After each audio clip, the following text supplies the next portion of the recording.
text message, and here's the latest, they show up on your doorstep. Somebody will show up in person on your doorstep pretending to be a policeman, a financial advisor, a repair and maintenance person, something. They're pretending to be someone they are not, and they are trying to entice you into a conversation so that they can learn enough about you, that they earn enough of your trust, that you'll share some kind of information with them that allows them to take your money.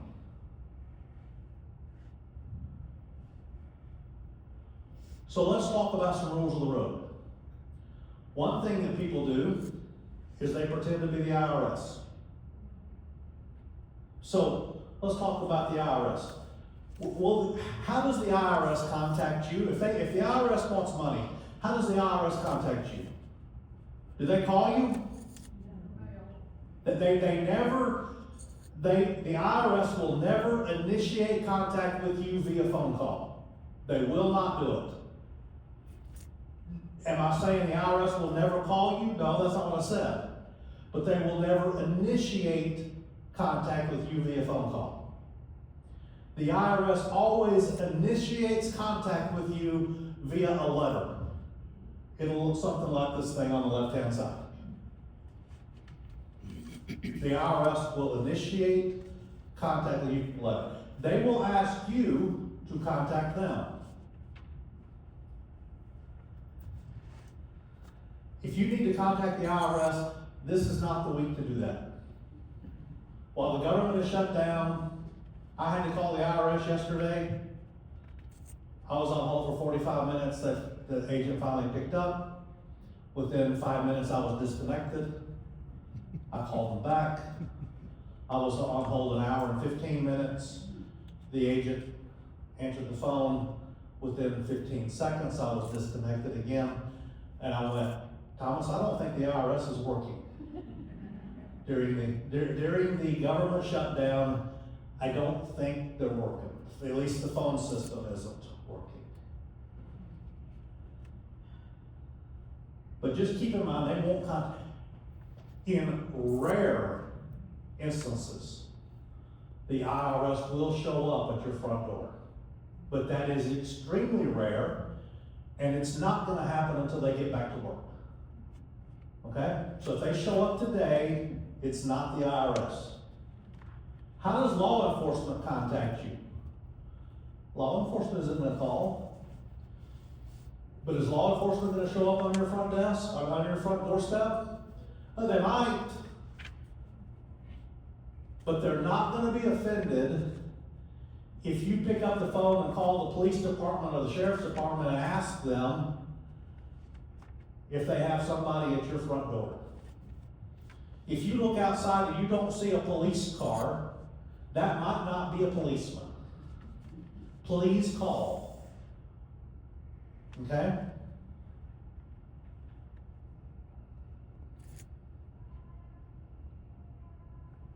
When might your bank contact you? Did anybody ever have their debit card, the credit card compromised? How does the bank contact you? The last time it happened to me, you know how the bank contacted me? They called me, they texted me, and they emailed me. It was hard to ignore all of that. Right? So is it possible that the bank could call you? Yes, that is possible. What should you do? I would suggest to you, don't talk to the person that's on the phone. Hang up. Call the debit or credit card number that's on the back of your debit or credit card and tell them what's going on, and ask them to talk to the fraud department and see if something's really happened or if somebody's trying to get your information. Okay? For all of you, I have a couple of handouts. And what I'll do, I'll set them in the back somewhere, or maybe up here on the, I don't know, we'll put them somewhere. But here's a couple of things. This first document, I printed this from the IRS's website yesterday, so it's current. It's called Tax Scam Alerts, and it's what to do if you think you might be the subject of a tax scam. The other piece of paper I have up here for everybody, I'll just leave them up here.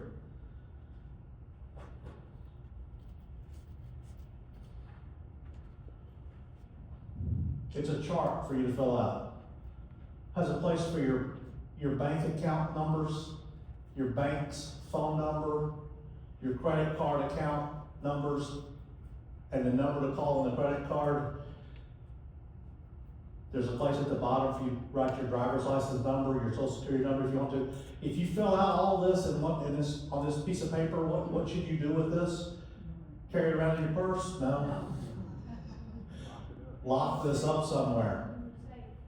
You know, put this in your safe. Put this somewhere where somebody can't access it. Because here's the problem.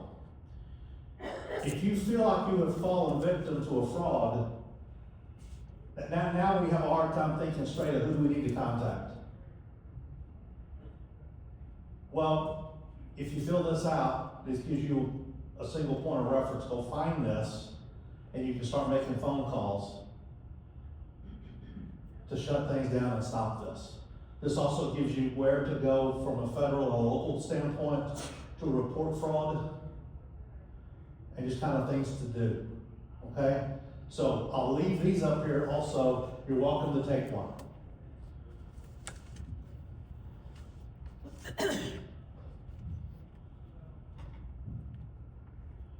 Who else might call you? Well, your broker dealer has some of your money. Would your advisor call you? Well, they ought to be. Your financial advisor is required by law to call you at least once a year. I'd say if your financial advisor is not calling you more than that, you might need a new one. I've got a business card for you. When does your advisor call you? Well, if there's an opportunity in the market, your financial advisor will call. He may call you to wish you a happy birthday. There's other reasons why your financial advisor will call you. But in today's world, where we have AI-generated voice issues, if I call you and I'm your advisor and you're not 100% sure that it's me, hang up. Hang up the phone and call me at my office or call my cell phone. You'll have my number. If you're my client, you have my phone number. Hang up the phone and call me. Okay? But any of these financial institutions ought to be able to give you enough information. If you'll ask them some questions, if I'm your advisor, I shouldn't have to ask you for your account number. I ought to know that. I shouldn't be asking you for your social security number. I've got that in my records. If I'm asking you for your address or I'm asking you for other information, I'm probably not who I told you I was.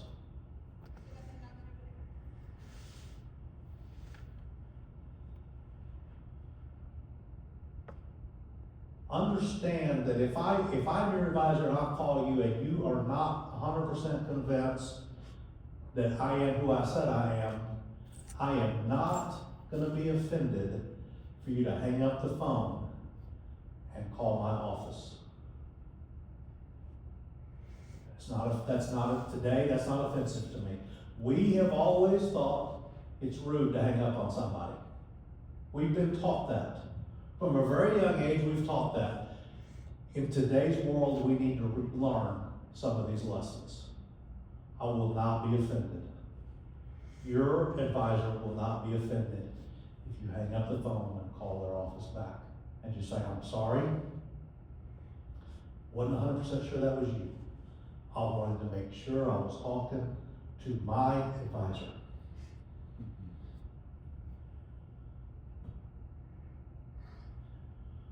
There's some things our parents taught us that apply to today's scams. Our parents taught us don't take candy from a stranger. What do we teach our grandkids today? We don't teach them that anymore, do we? That is so outdated. We have a phrase that we call stranger danger that covers a whole lot of other things besides just candy. We need to apply stranger danger like we've taught our grandchildren to do.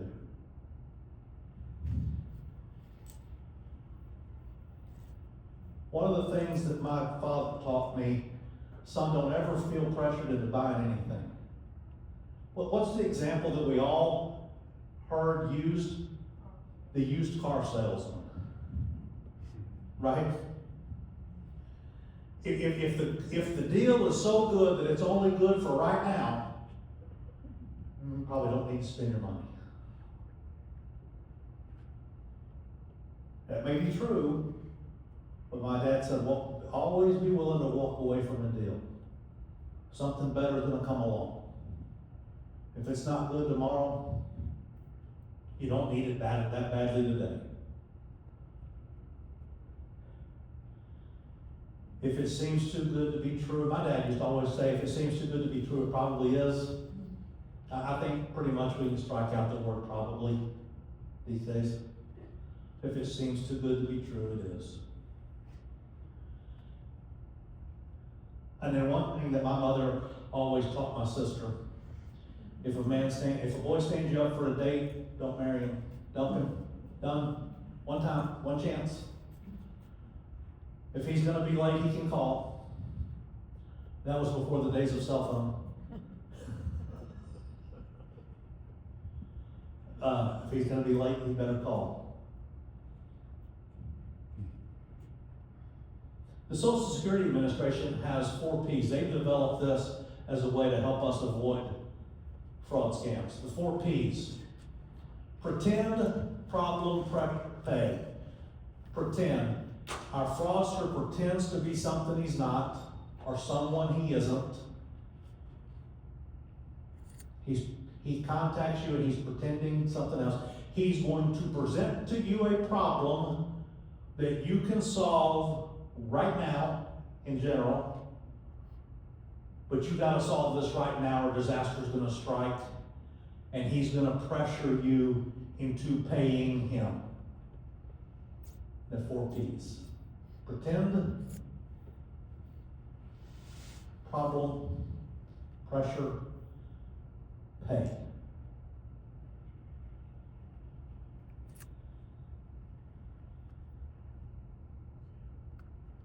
Here's the 3 current schemes that are going around right now that are very popular. The first one is people showing up at your doorstep claiming to be police, a financial advisor, etc. Did you hear about the person pretending to be a policeman in Houston that showed up in Houston, Texas, late at night, knocked on the door? The people looked outside, they didn't see a police car outside. The person at the doorstep identified themselves as a policeman. The person inside the house did not open the door. She dialed 911 and said, somebody's on my doorstep claiming to be a policeman. The police were dispatched, found 2 men standing on the front door, on the doorstep with guns that were not policemen.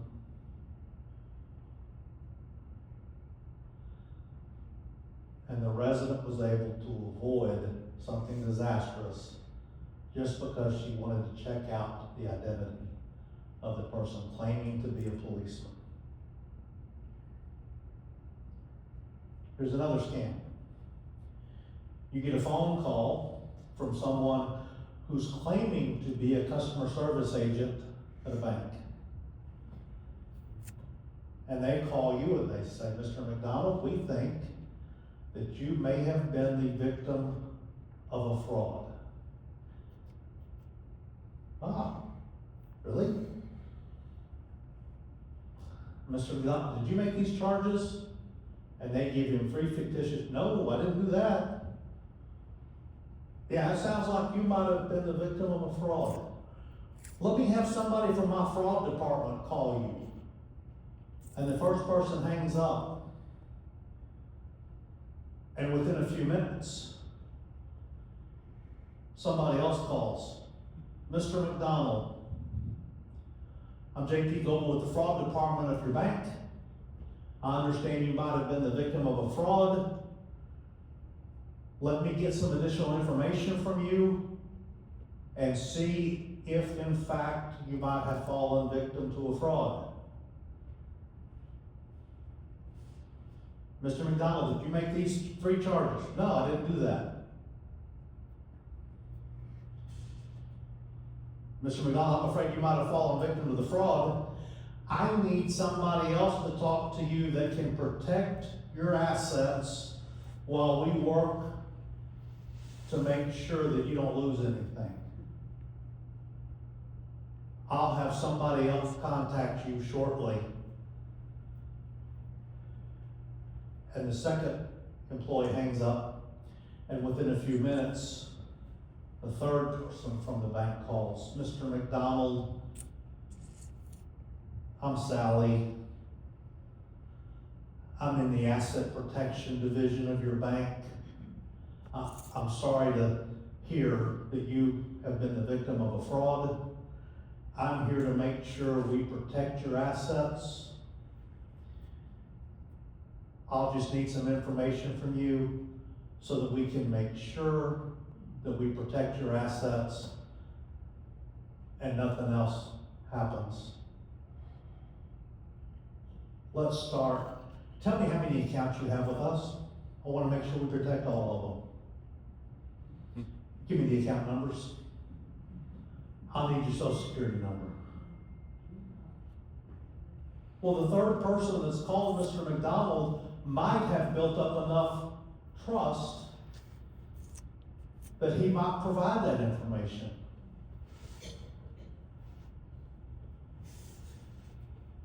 The third one, I just think this is devious.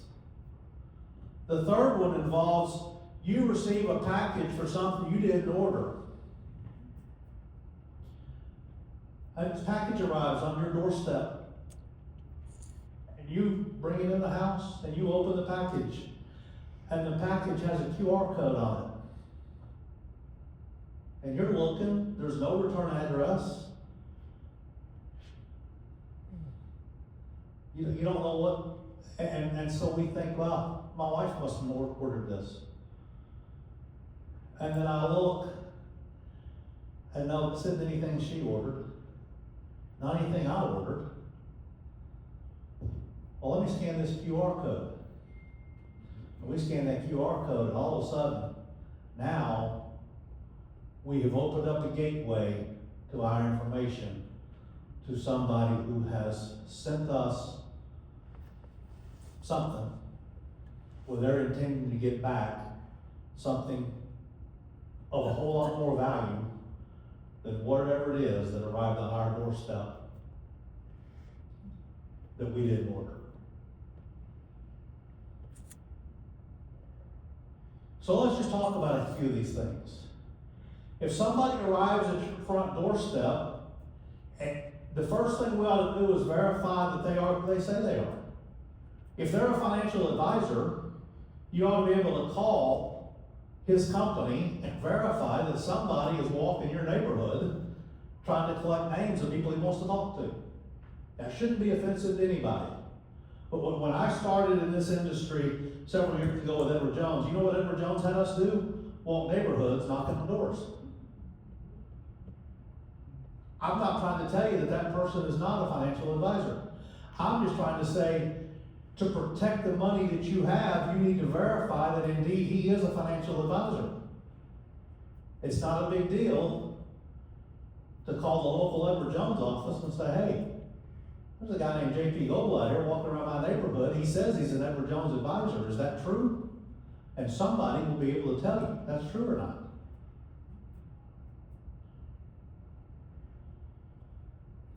If their ID checks out, go with the 3 Ps. Make sure that you're comfortable. As a financial advisor, I've presented things that I really thought were in the best interest of my client. The client didn't want to buy it. They don't want it. If I start putting pressure, you need to apply the 3 Ps to that, even if I'm legitimate. Don't do it. Don't buy anything that you feel pressured to buy.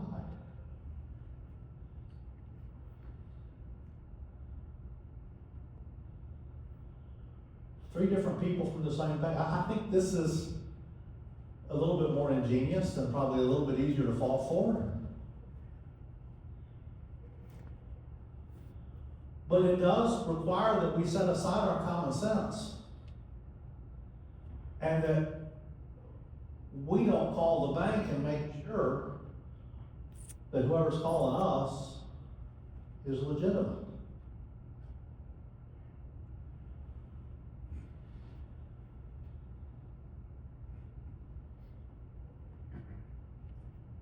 It's unexpected, but it's plausible. And because it's plausible, it makes it, we have to work harder to ensure that it's really what it is.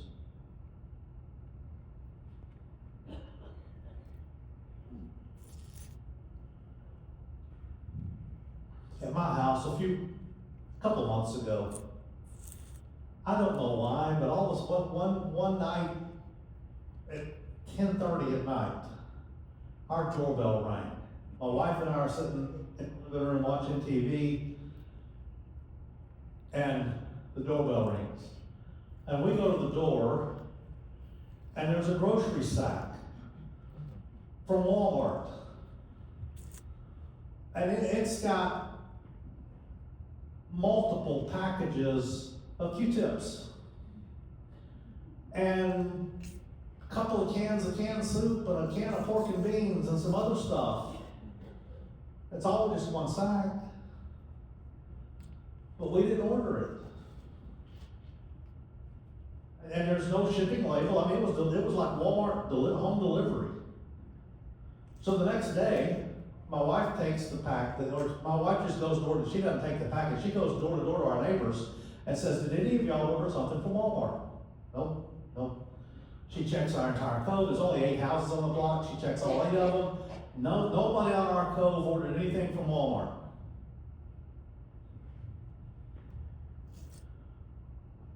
A week later, we get another package from Walmart. Not Q-tips. This time it's alcohol and hydrogen peroxide and some other things.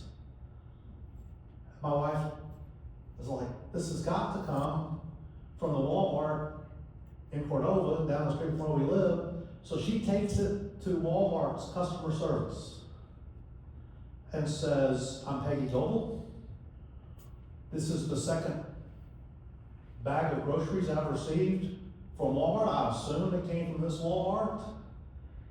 Can you look in your system and see who might have ordered it? This doesn't belong to us. You know what the customer service person said? No way for me to track that. I have no idea. My wife says, okay, what do I do? Lady says, well, you have 2 options. Peggy says, okay, what's that? She says, you can leave it here and we will throw it away, or you can keep it. Your option. My wife said, so if I leave it here, you're going to throw it away? Yep, that's what we're going to do with it. She said, there's no way you can tell me who ordered it. Nope, can't tell you, can't look it up. Peggy says, I'll keep it. She kept it. We got, over the next few weeks, we got 6 more deliveries. You know what we did with deliveries 3 through 6? Or 3 through 8? No, we just kept them. No? I use some of those things from time to time. My wife complains about how often I stick a Q-tip in my ear. I'm like, I have a lifetime supply. Free.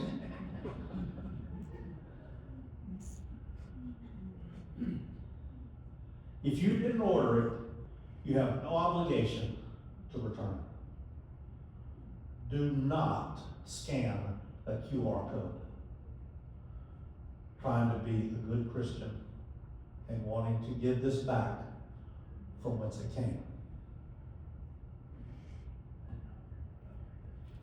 How many of you, has anybody ever given $1 to the homeless person standing on the street corner? Anybody ever done that? I see people still doing that today. You know what my two thoughts are when I see that? I see somebody doing that today, my two thoughts are, my first thought is, that's really nice of that person to give them $1. My second thought is, you fool. We don't do that anymore. We might give the person a ride to the homeless shelter. We might do something else. We might give them, there's other ways around this, but most of us don't give money any longer to the person standing on the street corner begging for money. There was a guy in Dallas, when I lived in Dallas, there was a guy in Dallas. He stood out here propped up on a couple of crutches every day on North Central Expressway. North Central Expressway, I don't remember exactly the cross street, it might have been Lover's Lane. We'll go with that. North Central Expressway and Lover's Lane, standing there propped up on his crutches every day, accepting money during the lunch hour. One day my boss saw him a few miles from his station with his crutches tucked under his hand, eating a cheeseburger, walking somewhere. Don't know where he was walking. My boss told me the next day, he says, I'll never ever be tempted to give that man $1.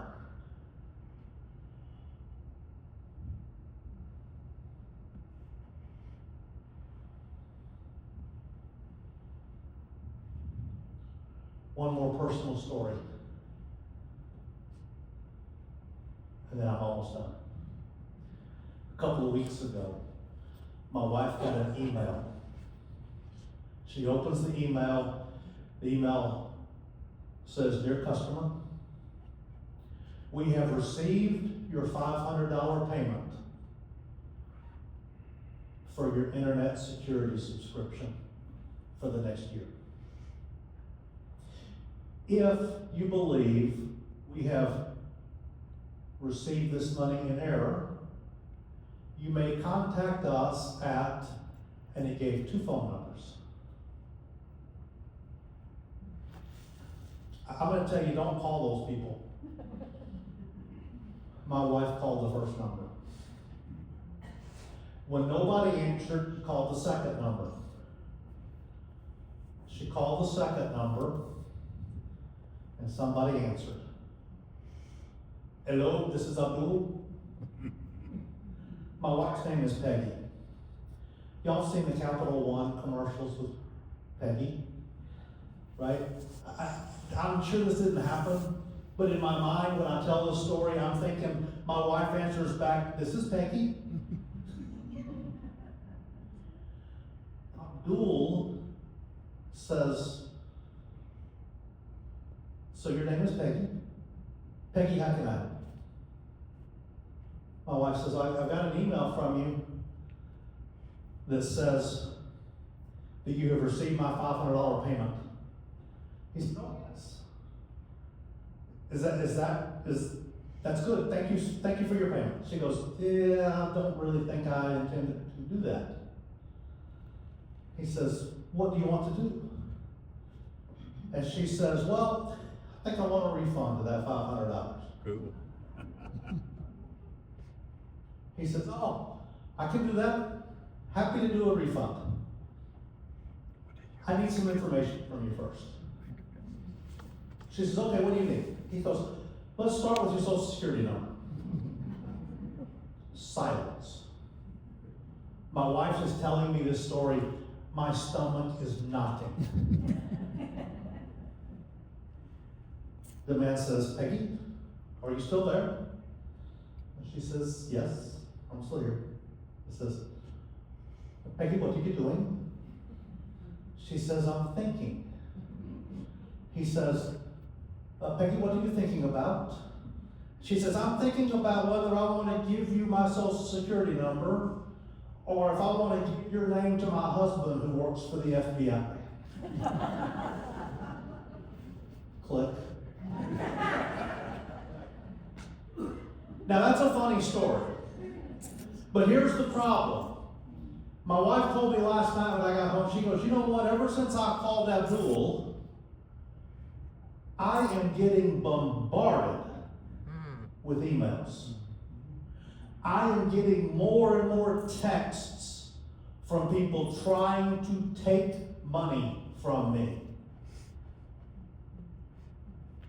She said, why is that happening? I said, because they almost caught you. And when they almost caught you, you went up on the list of somebody's here, she almost fell for this. We might be getting closer to getting her money. Let's redouble our efforts.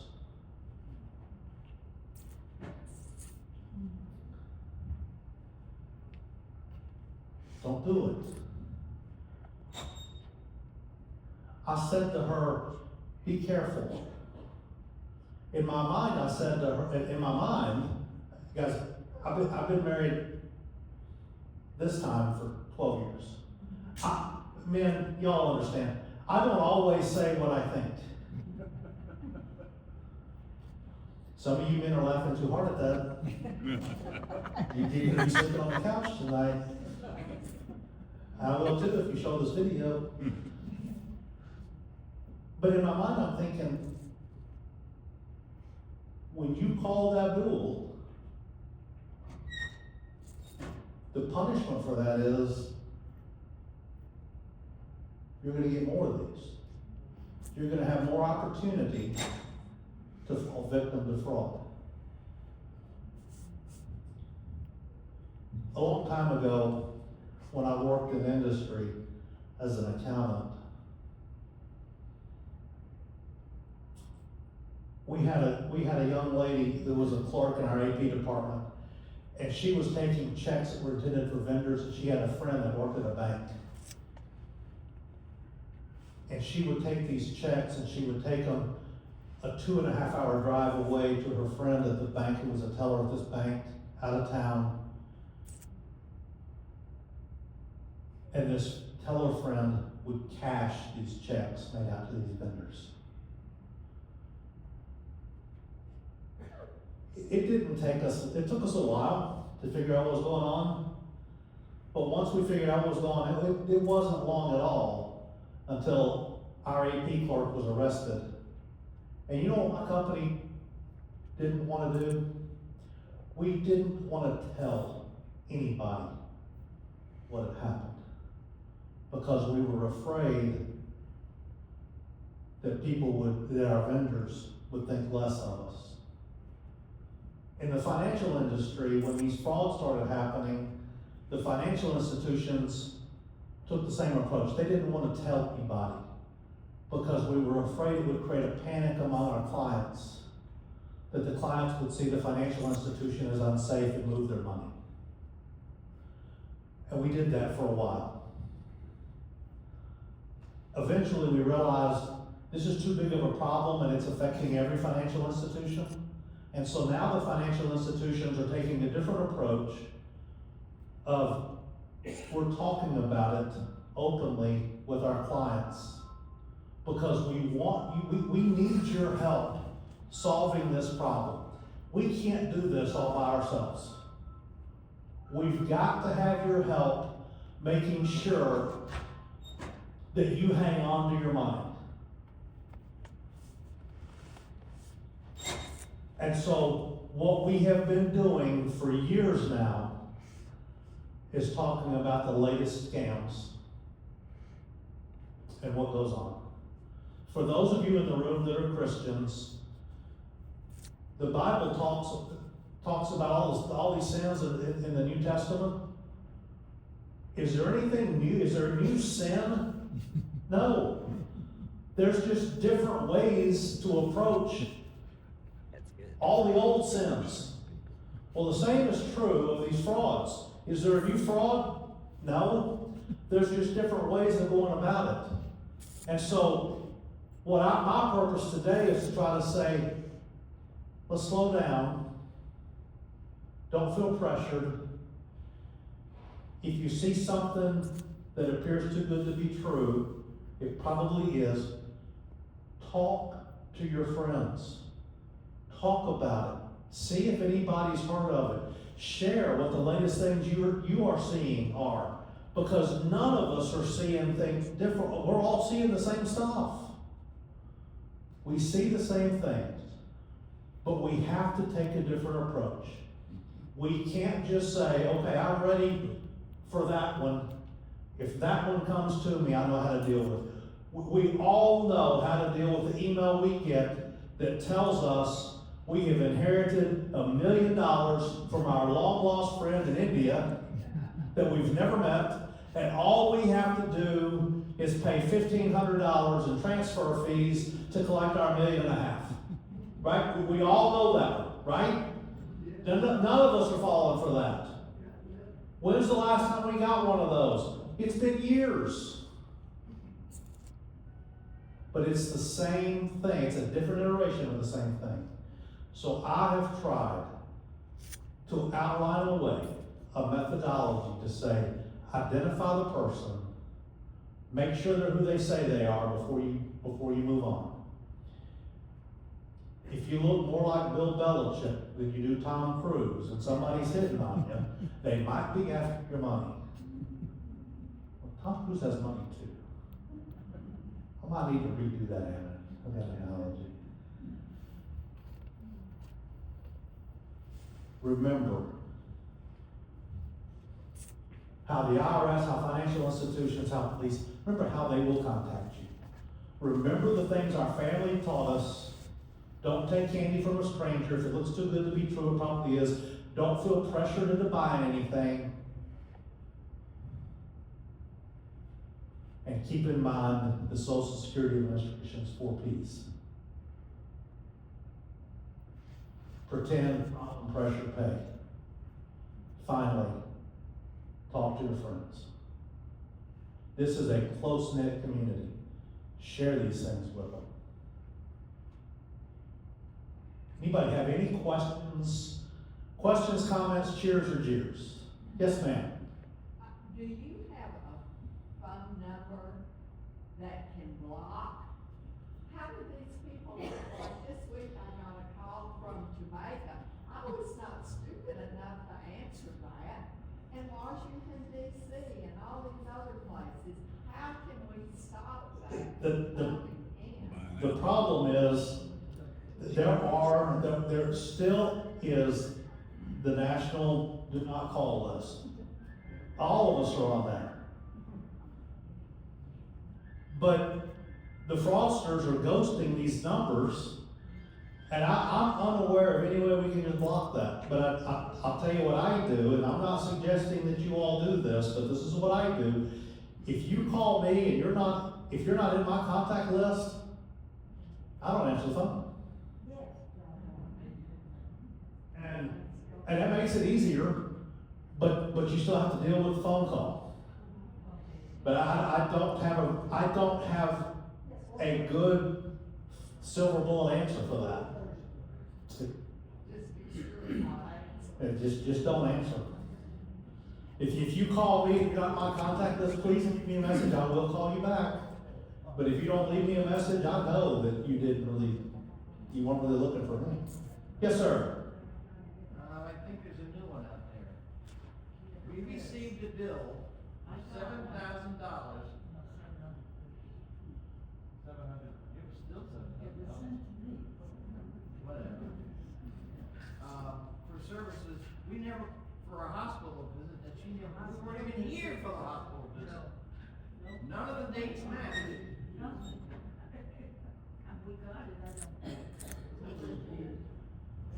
I wrote on the bill, this doesn't exist, and sent it back to them. They got personal. Yeah, that's nicer than I would have been. I mean, they had a phone number, but I did not want to give them my phone number. Right. Yeah, I'm afraid I would have just thrown that away. But I think you handled it fine. Anybody else?